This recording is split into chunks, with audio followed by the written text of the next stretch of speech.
The Zephyrian fleet materialized at the edge of Earth's solar system with the confidence of predators who had never encountered true prey.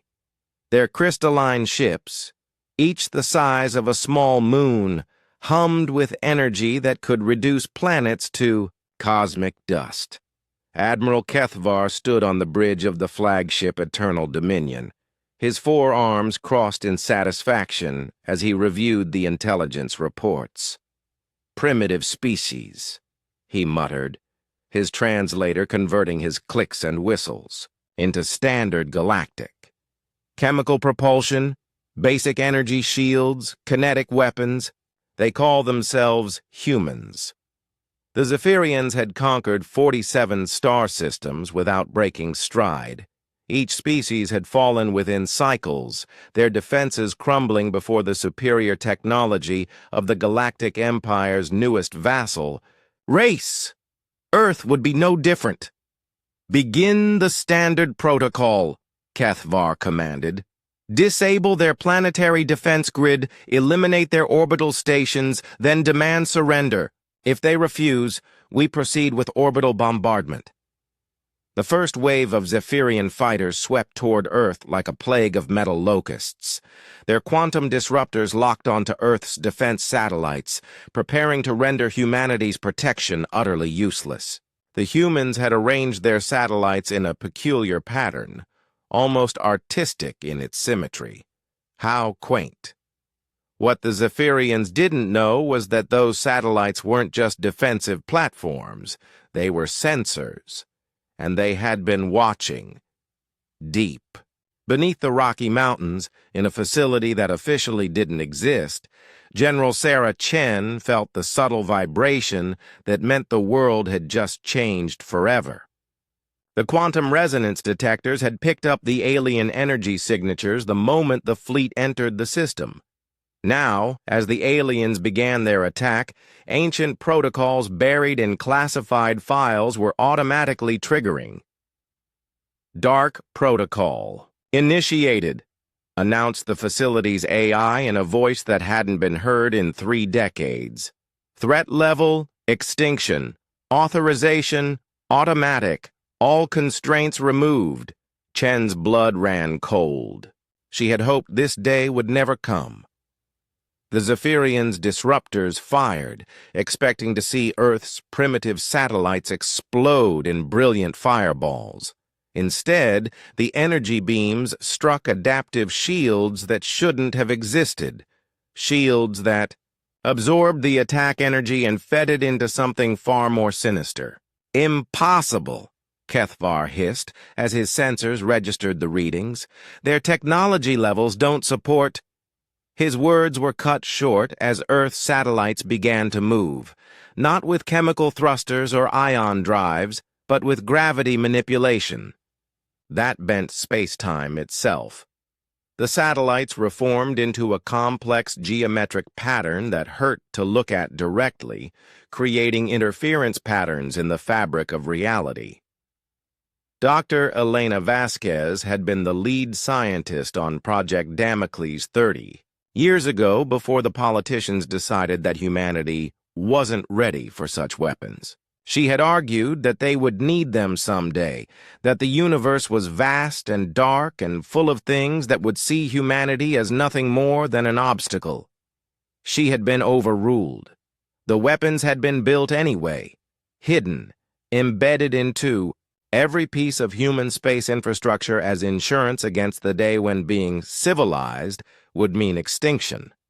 That day had arrived. The geometric pattern completed itself, and space around Earth began to fold. The Zephyrian ships found themselves caught in a gravitational maze, where up and down lost all meaning, where their quantum engines sputtered and died as the fundamental constants of physics became negotiable suggestions. What are they? Kethvar screamed as his flagship was pulled inexorably toward what looked like empty space, but felt like falling into a black hole made of pure mathematics.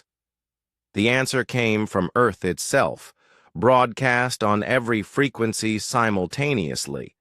The voice was calm, almost apologetic. "You attacked our home," the voice said. "You threatened our children. You assumed we were defenseless, because we chose to appear civilized. This was a mistake." Admiral Kethvar watched in horror as the space around his fleet began to collapse into geometric impossibilities. Ships designed to withstand the death of stars crumpled like paper as reality itself rejected their existence. The younger Zephyrians wailed prayers to gods that couldn't help them now. "We surrender," he transmitted desperately. "We yield. Call off your—" "Surrender was an option before you fired the first shot," the voice replied. "Now you're a cautionary tale."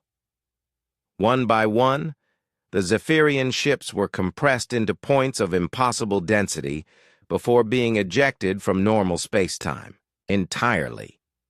They would spend eternity falling through dimensions that had no names, in spaces between spaces where the only sound was their own screaming. The last thing Admiral Kethvar saw before his ship was consumed was Earth, small and blue, and beautiful, hanging in space like a jewel. A jewel with teeth. Back in the facility, General Chen watched the gravitational sensors return to normal. The threat was eliminated. The Dark Protocol was powering down, sealing itself away again until the next time humanity faced extinction. "Ma'am," her aide said quietly, "the Galactic Council is requesting an immediate communication link. They're concerned."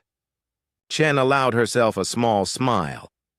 The Council had known about the Dark Protocol, of course. It was why they had never moved against humanity despite their rapid expansion and troubling tendency toward independence. Some species were best left alone. "Tell them," she said, "that Earth remains committed to peaceful coexistence. As long as that peace is respected." The aide nodded and hurried away to relay the message. Chen turned back to the screens showing the empty space where the Zephyrian fleet had been. In a few hours, astronomers would detect strange gravitational anomalies at the edge of the system. They would puzzle over them for years, never knowing how close they had come to never puzzling over anything again. Humanity had spent centuries learning to hide their true nature, to appear weak and divided and primitive. It was safer that way. Better to be underestimated than to have every species in the galaxy unite against the threat they represented. But sometimes, when pushed, they had to remind the universe why they had survived every extinction event their home planet could throw at them. Why they had crawled out of the primordial ooze with nothing but determination and refused to stay down no matter how many times reality tried to kill them. They were human. And they had made contingency plans,